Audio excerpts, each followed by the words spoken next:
On July 22nd, 1969, the bustling energy of summer tourism filled Grand Teton National Park, a majestic expanse of rugged mountains, pristine lakes, and dense forests in Wyoming. Amidst the grandeur, 19-year-old high school graduate Susan Lager Factory, a vibrant and adventurous young woman from Denver, Colorado, embarked on what was supposed to be a memorable day hike. Her destination, the picturesque String Lake and Jenny Lake trails, renowned for their breathtaking vistas and relatively accessible paths. Susan was not alone. She was accompanied by her close friend, 20-year-old college student, Mary Lowell, also from Denver. The two had planned a leisurely day, armed with a picnic lunch, a camera to capture the stunning scenery, and an eager anticipation for the natural beauty that awaited them.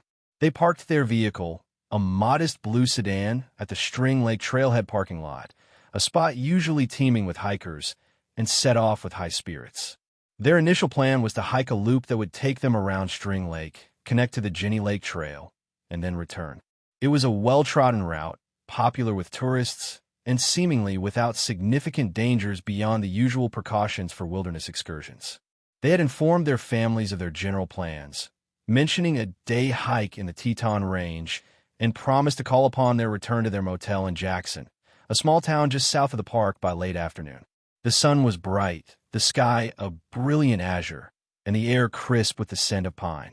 The early hours of their hike were filled with laughter and animated conversation as they traversed the scenic trails, marveling at the reflections of the Tetons in the clear lake waters. They paused frequently to take photographs, their youthful faces beaming against the backdrop of the towering peaks. However, as the afternoon wore on, a subtle shift in the weather began. Clouds, initially wispy and innocuous, started to gather, their shadows lengthening across the valleys. By late afternoon, the expected call from Susan and Mary never materialized. Their families, initially dismissing it as a delay due to poor cellular reception or a longer-than-anticipated hike, grew increasingly anxious as the hours ticked by. As dusk began to settle over the Tetons, painting the sky in hues of orange and purple, a deep foreboding began to take root. The vibrant excitement of the morning had faded, replaced by a chilling silence. The park ranger station received the first frantic call just after 8 p.m., reporting the two young women overdue. Ranger Jim Miller, a seasoned veteran of Grand Teton National Park, took the call. He was accustomed to overdue hikers, often individuals who had underestimated the trails, gotten slightly disoriented, or simply decided to extend their stay in the wilderness without informing anyone. Yet, something in the tone of Susan's mother's voice, thick with suppressed panic, signaled that this might be different. The description of two young women, unfamiliar with the more rugged aspects of the park, embarking on a seemingly straightforward hike, initially suggested a simple case of getting lost. A quick check of the String Lake parking lot revealed the blue sedan, still in its spot, a silent testament to their unreturned journey. This discovery immediately elevated the situation from a routine inquiry to a full-scale search and rescue operation. The vastness of the wilderness, beautiful yet unforgiving, suddenly seemed to swallow the hope that had clung to the initial hours. Darkness had fully descended by the time the search efforts began in earnest. Ranger Miller, along with a small team of experienced park rangers, commenced a preliminary search of the String Lake and Jenny Lake trails, using flashlights and calling out Susan and Mary's names into the night. The stillness of the Teton night was broken only by the rustling of leaves, the distant calls of nocturnal animals, and the urgent shouts of the searchers. The temperature dropped significantly after sunset, a common occurrence in the high-altitude environment, adding another layer of concern for the unprepared hikers. The initial hours of the search yielded no clues. The trails, so inviting in daylight, now felt ominous and silent, offering no hint of the two missing women. The search continued through the night, but by dawn, with no sign of Susan or Mary, the operation expanded dramatically. The following morning, July 23rd, the true gravity of the situation began to sink in. The search and rescue operation rapidly scaled up, becoming one of the largest in Grand Teton National Park's history. Dozens of park rangers, volunteers, and search dogs were deployed, meticulously combing the String Lake and Jenny Lake areas. Helicopters were brought in, their rotors thudding rhythmically as they crisscrossed the skies, offering an aerial perspective of the dense forest canopy and rugged terrain. The search area was initially focused on the well-marked trails and their immediate vicinity, operating under the assumption that the girls had simply lost their way or perhaps suffered a minor injury that prevented them from returning. The terrain, while beautiful, could be deceptive. Dense thickets, steep embankments, and hidden ravines dotted the landscape, making even a short deviation from the trail potentially hazardous. The first days of the search were characterized by exhaustive effort and mounting frustration.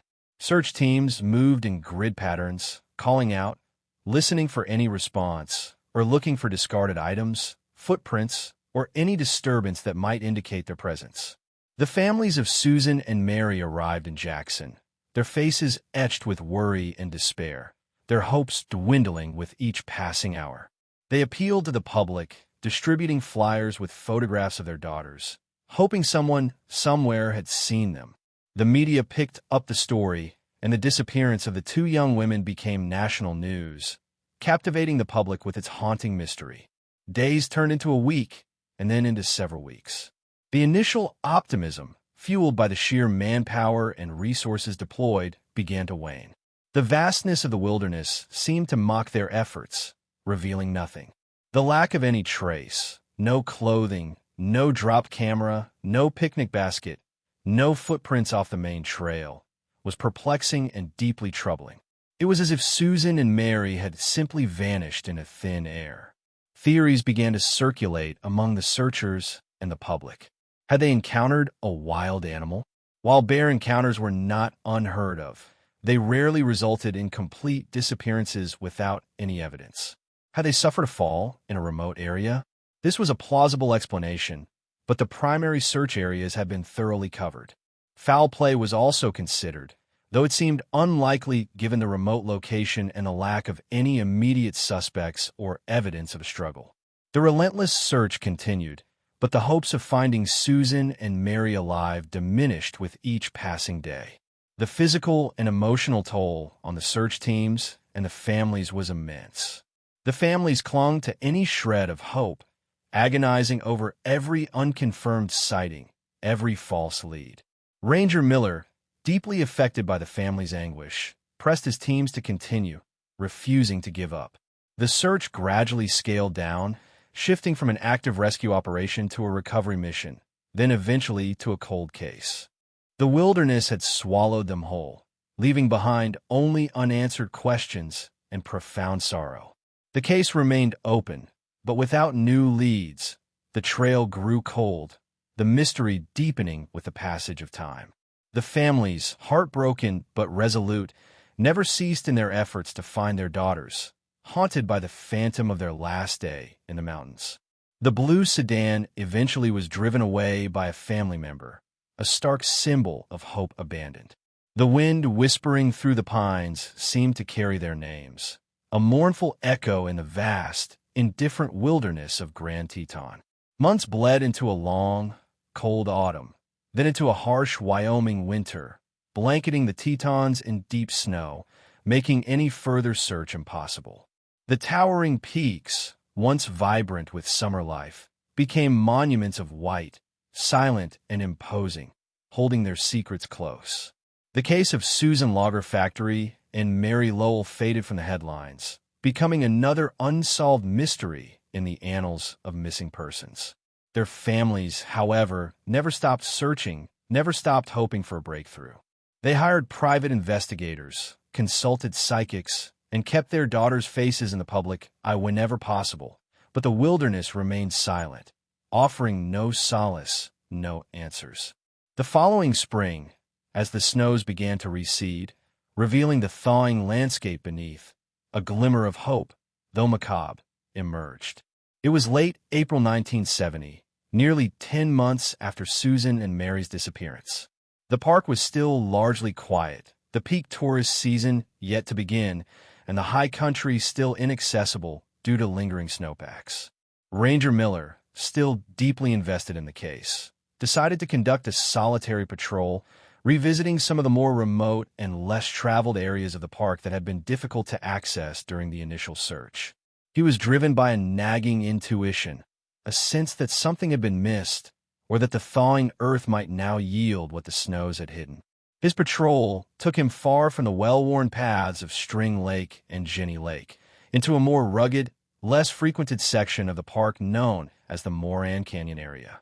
This area, characterized by its steep slopes, dense conifer forests, and occasional rock outcroppings, was notoriously difficult to navigate, even for experienced hikers.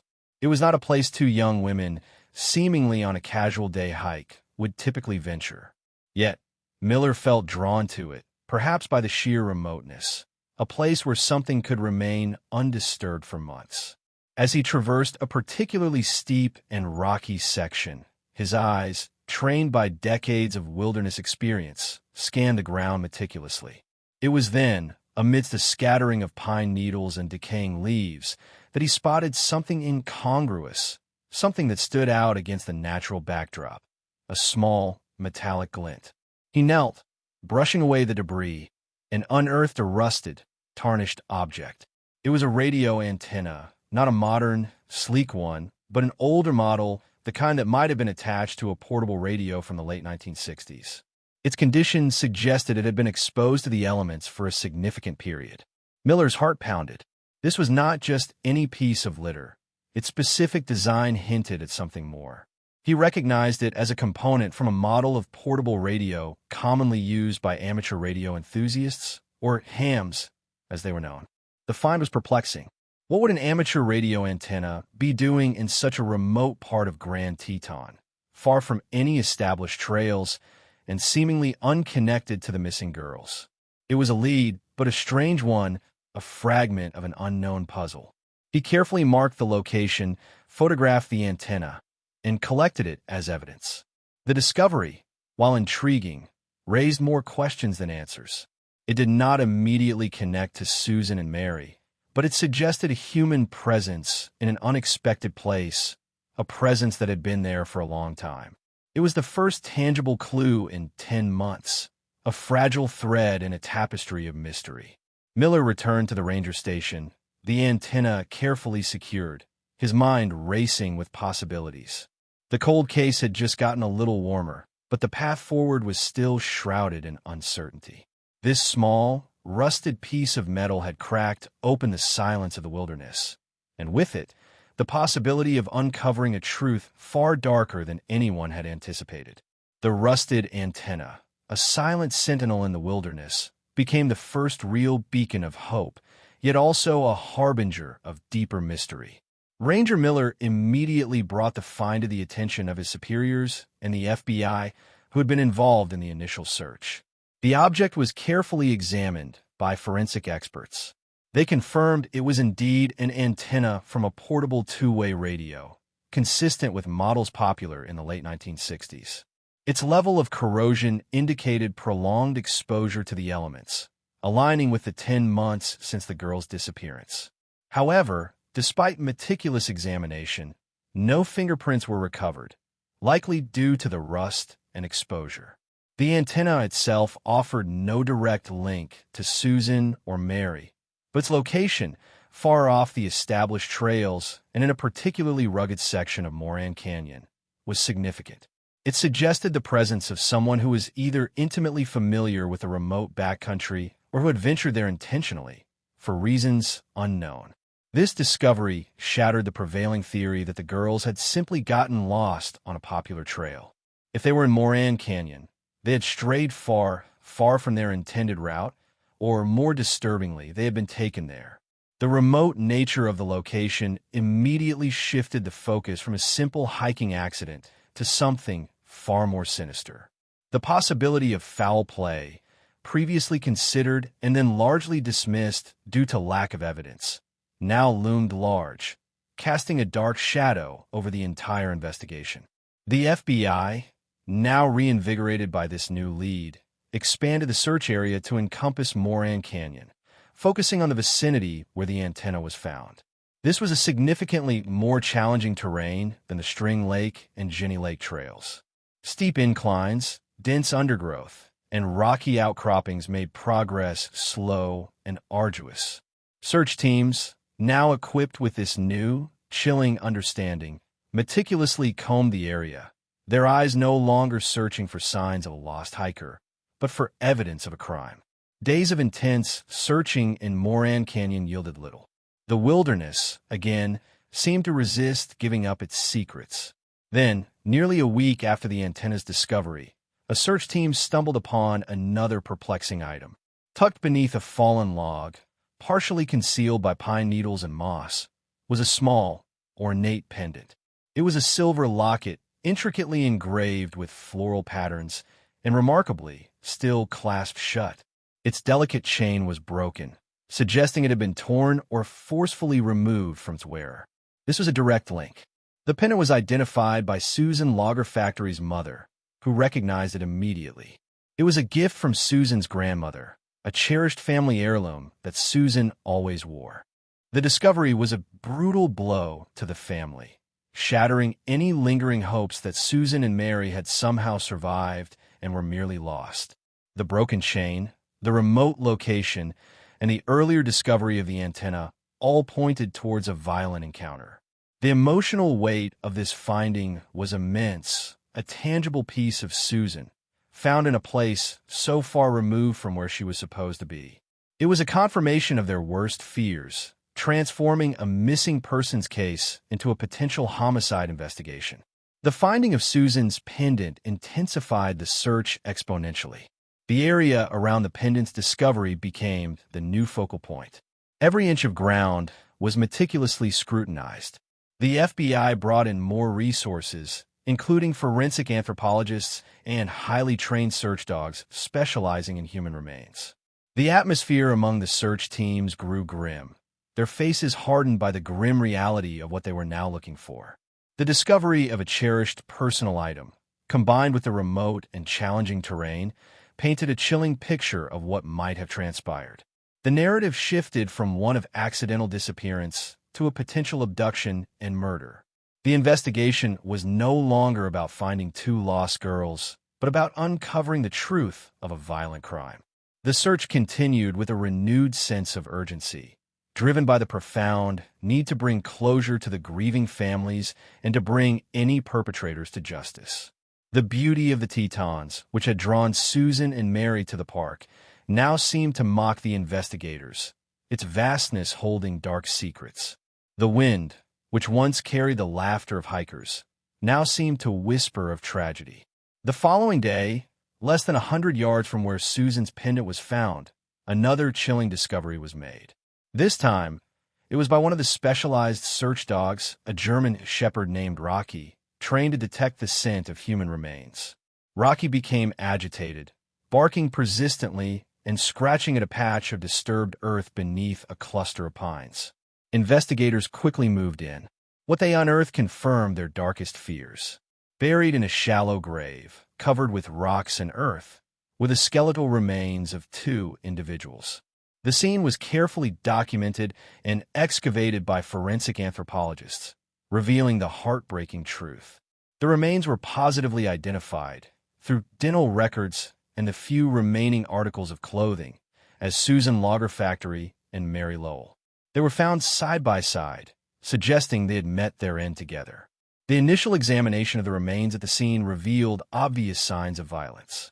Both skulls showed significant trauma, consistent with blunt force injuries. There was no evidence of gunshot wounds or stab wounds from typical knives. The manner of burial, shallow and hastily done, pointed to a deliberate attempt to conceal the bodies. The discovery of the bodies was a devastating blow to the families, a final, brutal confirmation of their deepest anxieties. But amidst the overwhelming grief, there was also a desperate plea for justice, a burning desire to understand what had happened to their daughters in the beautiful, yet deadly, wilderness. The finding of the bodies fundamentally transformed the investigation. It was no longer a search and rescue, nor a cold missing persons case, but an active, high-stakes double homicide. The serene majesty of Grand Teton National Park had become a crime scene, its towering peaks and tranquil forests now silent witnesses to a horrific act. The focus immediately shifted to identifying the perpetrators. The scene where the bodies were found was meticulously processed. Every detail, no matter how small, was photographed, cataloged, and collected. Forensic teams spent days at the site, sifting through the earth, searching for any additional clues, any forgotten piece of evidence that might point to the killer. The shallow grave itself yielded crucial information. The manner of burial suggested someone who was either hurried, inexperienced, or both. The soil composition, the specific types of rocks used to cover the bodies, and the disturbed vegetation were all analyzed for insights. The autopsy, conducted by a highly skilled forensic pathologist, provided further grim details. The blunt force trauma to the skulls of both Susan and Mary was extensive and severe. The pathologist concluded that death was instantaneous or near instantaneous due to these injuries. The weapon used was likely a heavy, blunt object, possibly something found in the natural environment, such as a large rock or a sturdy piece of wood. The absence of defensive wounds on their hands or arms suggested that they were either attacked by surprise or quickly overpowered. This detail added another layer of horror, implying a sudden, brutal assault. The bodies also revealed signs of extensive post-mortem scavenging by animals, which complicated the analysis but did not obscure the primary cause of death. The fact that the bodies were found clothed and side by side reinforced the theory of sudden attack, perhaps as they were walking together. However, a crucial piece of evidence emerged from the forensic examination that would send the investigation spiraling into an unexpected and far darker direction. Embedded in the scalp of one of the victims, almost invisible amidst the hair and matted blood, the forensic pathologist discovered a small, peculiar object. It was a projectile, but not a bullet. It was an arrowhead crudely fashioned from stone, characteristic of Native American craftsmanship, specifically a type used by indigenous tribes in the region centuries ago. Its presence was baffling. What was an ancient arrowhead doing at a modern crime scene? It suggested an entirely new and disturbing angle to the murders, one that seemed to defy modern logic. The discovery immediately raised a multitude of questions. Was this a deliberate planting of evidence to mislead investigators? Was it a bizarre, ritualistic act? Or was it simply a random, inexplicable artifact that somehow ended up at the scene? The arrowhead was carefully extracted, preserved, and sent for further analysis. Its age and origin became a critical line of inquiry. Experts in Native American artifacts were consulted, confirming its authentic ancient origin. This finding completely upended the investigation, introducing an element of profound mystery that seemed to stretch back through time. The presence of the ancient arrowhead at the crime scene was a jarring anomaly, a historical artifact thrust into a modern tragedy. It immediately sparked intense debate among investigators and experts. Was it a deliberate misdirection, a macabre joke, or something far more complex and disturbing? The initial thought that it was somehow related to an ancient ritual or a reenactment gone wrong was quickly dismissed as far-fetched given the context of a seemingly random attack on two young women. However, the arrowhead could not be ignored. Its direct proximity to one of the victims, embedded in the scalp, suggested it was either the murder weapon itself or had been present during the attack, somehow becoming lodged in the victim during the struggle. But how could an ancient stone arrowhead inflict such severe blunt force trauma to the skull? This contradiction pointed to the possibility that the arrowhead was merely a secondary object, perhaps stuck to the primary murder weapon, or carried by the perpetrator for an unknown reason. This raised the chilling possibility that the killer was attempting to leave a confusing trail, to weave a narrative of ancient mystery around a very modern, brutal crime. The FBI, still focused on traditional forensic methods, launched a comprehensive search for any individuals known to collect or possess such ancient artifacts, particularly in the vicinity of Grand Teton National Park. Local museums, historical societies, and private collectors were contacted. The goal was to identify anyone with an unusual interest in Native American history or weaponry who might also have a violent past or a connection to the remote Moran Canyon area. This line of inquiry, while extensive, yielded no immediate suspects. The arrowhead remained a perplexing enigma, a silent challenge to the investigative team. In the midst of this archaeological puzzle, a new lead, seemingly unrelated but equally disturbing, emerged. Investigators revisited the initial discovery of the amateur radio antenna. This small piece of metal, initially thought to be a separate, unconnected finding, now took on renewed significance. Further forensic analysis of the antenna, specifically the minute traces of soil and organic matter still clinging to its rusted surface, revealed something unexpected. The soil composition matched the distinctive geological makeup of the Moran Canyon area where the bodies were found. This confirmed that the antenna had been at the crime scene, or very close to it, for an extended period. But still, the question remained, what was an amateur radio doing there? And more importantly, who was operating it? The FBI began to delve into the world of amateur radio enthusiasts. They compiled lists of licensed ham radio operators in the region, focusing on those who were known to frequent remote wilderness areas or who had a history of unusual or reclusive behavior. They also looked for any reports of unusual radio transmissions or signals from the Moran Canyon area around the time of the girl's disappearance. This extensive search through radio logs and FCC records began to narrow down potential individuals. One name, in particular, kept resurfacing: a reclusive individual named Tom Peterson, a former park employee who had been dismissed several years prior for erratic behavior and a series of minor altercations with park visitors. Peterson was a known amateur radio enthusiast, spending much of his time in the backcountry, often alone. He was known to carry a portable radio, and he had a reputation for being fiercely territorial about certain remote sections of the park. Peterson, a man in his late 30s at the time of the murders, lived in a small, isolated cabin on the outskirts of Jackson, just a short drive from Grand Teton. He had a history of mental health issues, including paranoid delusions, and was known to harbor deep resentment against the Park Service and tourists whom he believed were desecrating the wilderness. He was a familiar, if unsettling, presence in the local community, often seen rambling about environmental degradation and the perceived injustices he had suffered. He was also a survivalist, intimately familiar with the rugged terrain of Moran Canyon, an area he considered his own private domain. The connection to Peterson grew stronger when investigators discovered an unsettling detail.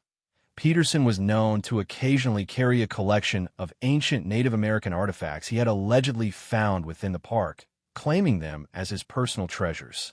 He sometimes displayed these items, including arrowheads, to a select few individuals, often accompanied by rambling monologues about their spiritual power. This detail provided a chilling, albeit circumstantial, link between Peterson and the ancient arrowhead found at the crime scene.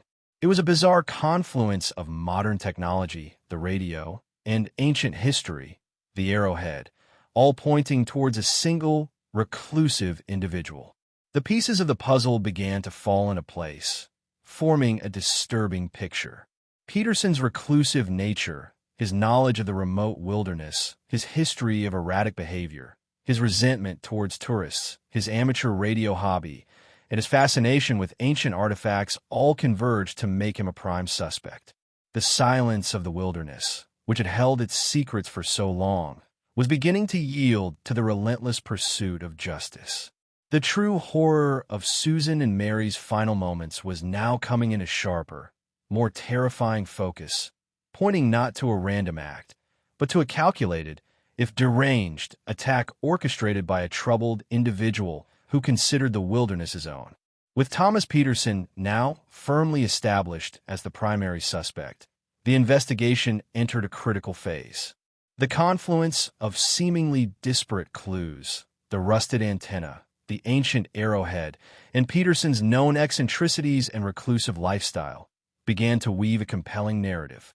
The FBI, armed with a search warrant, raided Peterson's isolated cabin on the outskirts of Jackson. The cabin was a cluttered, almost hoarder-like environment, filled with survivalist gear, maps of Grand Teton, and, significantly, a collection of amateur radio equipment, including several portable two-way radios consistent with the antenna found at the crime scene. Among his personal effects, investigators discovered a small, leather-bound journal. It was meticulously kept, filled with Peterson's handwritten observations, philosophical musings, and increasingly paranoid rants about outsiders, specifically tourists, invading and destroying the pristine wilderness he held so sacred. The journal entries grew darker and more agitated around the dates of Susan and Mary's disappearance, detailing his rage against interlopers and his perceived right to protect his land. There was no direct confession, but the journal offered a chilling insight into his distorted psyche and his escalating resentment. In a secluded corner of the cabin, almost hidden beneath a pile of old camping equipment, investigators made another crucial discovery: a small wooden box containing a diverse collection of Native American artifacts. Among them were several stone arrowheads, some almost identical in size and craftsmanship to the one found embedded in Susan's scalp. While not a definitive match, it strongly suggested that Peterson possessed and collected such items, further connecting him to that baffling piece of evidence. The presence of the arrowheads in his possession provided a plausible explanation for the artifact at the crime scene. It was possible Peterson carried them, perhaps viewing them as talismans or symbols of his connection to the ancient wilderness, and one could have become lodged during the violent struggle or even been used as part of a bludgeoning weapon. The theory that the arrowhead was a deliberate misdirection now seemed less likely. Instead, it appeared to be an accidental, yet incredibly significant piece of the puzzle. Peterson himself was apprehended without incident. He was initially cooperative, but quickly became evasive and agitated when questioned about the missing girls. He denied any involvement, claiming he had been alone in the backcountry on the day of their disappearance, engaged in a multi-day hike. However, his alibi was flimsy, lacking corroboration. During the interrogation, Peterson exhibited a disturbing lack of empathy, often rambling about environmental conspiracies and the punishment he believed tourists deserve for their disregard of nature. He spoke of the mountains as sacred, his personal sanctuary, and expressed intense anger at anyone who defiled them. While his statements did not constitute a confession, they painted a picture of a man capable of extreme violence, driven by a profound and delusional sense of righteous indignation.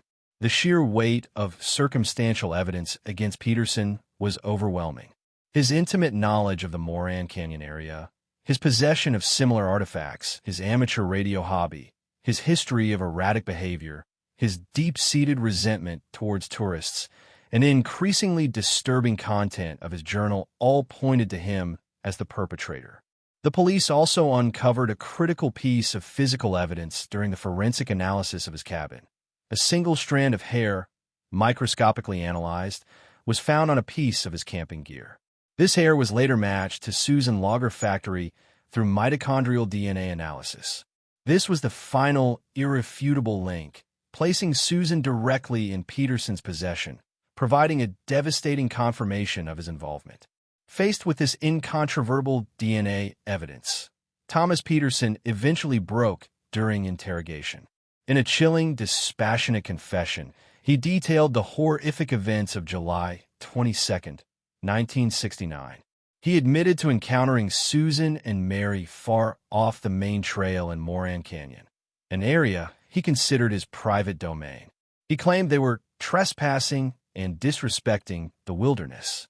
His initial interaction with them escalated rapidly. He described a sudden, unprovoked attack where he used a large, heavy rock he found nearby to bludgeon both young women. The attack was swift and brutal, driven by his delusional rage and his warped sense of territorial ownership over the land. He confirmed burying their bodies in a shallow grave, attempting to conceal his crime. He recounted discarding their personal belongings, including their camera and picnic basket, further into the wilderness, hoping they would never be found. He also mentioned that his portable radio had been with him, and the antenna had broken off during the struggle, or while he was moving quickly through the dense undergrowth after the crime, inadvertently leaving it behind. The arrowhead, he claimed, was simply part of his personal collection that he carried with him, and it must have become dislodged from his pocket or bag during the violent altercation, lodging in one of the victims. His confession was horrifying in its coldness, providing the final, agonizing details to a 10-month mystery. The beauty of Grand Teton had masked a dark, violent heart, and the silence of the wilderness had held its secret for too long. Justice, though delayed, was finally being served. Thomas Peterson was subsequently charged with 2 counts of first-degree murder. His trial was a media sensation, drawing national attention to the tragic case of Susan Lager Factory and Mary Lowell.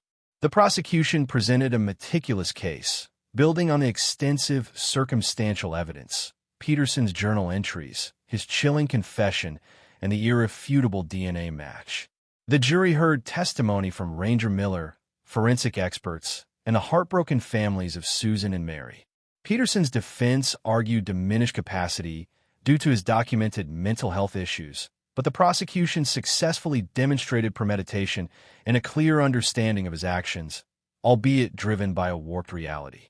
The court heard how Peterson's deeply ingrained resentment towards tourists and his delusional attachment to the wilderness led him to commit unspeakable acts. The image of the beautiful Grand Teton, once a symbol of freedom and natural wonder, was now inextricably linked to the brutal murders of 2 innocent young women. After a relatively short deliberation, the jury returned a verdict of guilty on both counts of first-degree murder. Thomas Peterson was sentenced to 2 consecutive life sentences, ensuring he would spend the rest of his days incarcerated, forever removed from the wilderness he claimed to protect. The conviction brought a degree of closure to the families of Susan and Mary, though the pain of their loss would forever remain. The memory of their vibrant young lives, cut tragically short, served as a poignant reminder of the hidden dangers that can lurk even in the most breathtaking natural landscapes. The case became a cautionary tale, a stark illustration of how human darkness can intersect with the majestic indifference of nature. The Tetons, forever beautiful and imposing, would also forever carry the silent echo of a summer day that turned into a nightmare, and the long, arduous journey to uncover a truth buried deep within their rugged embrace.